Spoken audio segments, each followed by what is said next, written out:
Politika. Nagsimula ang kanyang pampulitikang karera nang siya ay mahalal bilang gobernador ng Ilocos Sur mula 1972 hanggang 1986. Muli siyang nahalal bilang gobernador mula 1992 hanggang 2001 at muling nagsilbi mula 2004 hanggang 2007 at 2010 hanggang 2013.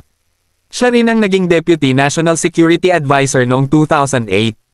Noong 2000, inakusahan niya ang kanyang kaibigan na si Pangulong Joseph Estrada ng balak na patayin siya dahil sa hidwaan ukol sa bahagi ng kita mula sa huweteng at sigarilyo.